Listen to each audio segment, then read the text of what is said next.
আপনি কেন একজন ম্যাজিস্ট্রেট হবেন বা বিসিএস দিয়ে কেন প্রশাসন ক্যাডারে আসতে চান নির্বাহী ম্যাজিস্ট্রেট হিসেবে, সেই সম্পর্কে আসলে আলোচনা করব। আপনার যদি পছন্দ থাকে ম্যাজিস্ট্রেট হওয়া বা বিসিএস প্রশাসন ক্যাডারে জয়েন করা, তাহলে ভিডিওটা মূলত আপনার জন্য।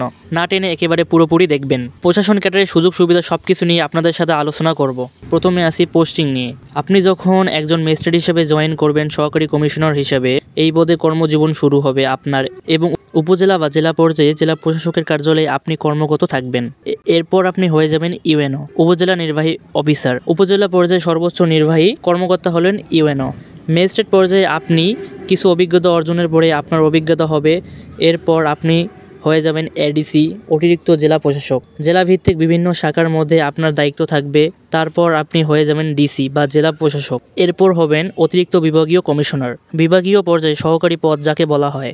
এরপর হবেন বিভাগীয় কমিশনার, বিভাগীয় প্রশাসনের প্রধান এবং গুরুত্বপূর্ণ পদ এটা। এই হচ্ছে মাঠ পর্যায়ে।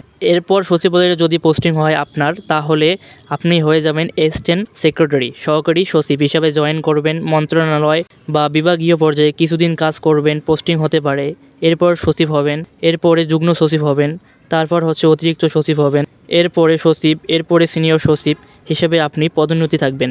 বিশেষ কিছু অভিজ্ঞতা দক্ষতা অর্জন করবেন। বিভিন্ন সময় আপনার বিভিন্ন জায়গায় পোস্টিং হতে পারে। আপনার যেমন প্রধানমন্ত্রী কার্যালয়ে পোস্টিং হতে পারে, বাংলাদেশ সচিবালয় বা বাংলাদেশ সেক্রেটারিতে হইতে পারে, বিসিএস দূতাবাসে হইতে পারে, আন্তর্জাতিক সংস্থা যেমন ইউএন, ইউনাইটেড নেশন এ হইতে পারে, এরকম আরও অনেক জায়গায় হইতে পারে। মানে আপনার ভেরিফিকেশন থাকবে।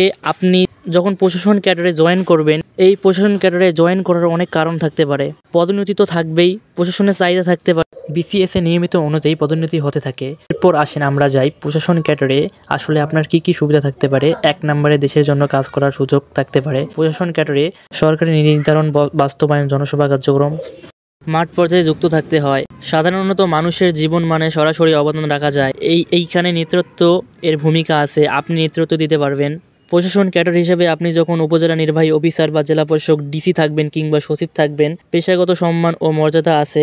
আপনার অনেক মর্যাদা থাকবে, সমাজে অনেক সম্মান থাকবে, সরকারের প্রতিনিধিত্ব করার সুযোগ থাকতেছে। প্রশাসন ক্যাডারে একক্রিমিনি কখনো মাঠ প্রশাসনে থাকবেন, আপনি আবার কখনো মন্ত্রণালয়ে থাকবেন, উন্নয়ন প্রকল্পে কাজ করার সুযোগ থাকে। এরপরে দক্ষতা ও ক্যারিয়ারের গুরুত্ব অনেক ভালো। প্রশাসন ক্যাডার নিয়মিত প্রশিক্ষণ থাকতেছে, নিয়মিত স্টাডি ট্যুর দক্ষতা অভিজ্ঞতার মাধ্যমে উচ্চ পর্যায়ে যেতে পারতেছেন।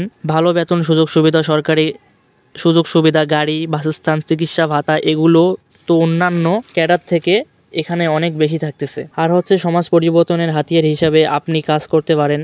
আপনি চাইলে দুর্নীতি প্রতিরোধ করতে পারেন, শিক্ষার উন্নয়ন করতে পারেন, নারীর অধিকার প্রতিষ্ঠার গুরুত্ব ক্ষেত্রে অবদান রাখতে পারেন।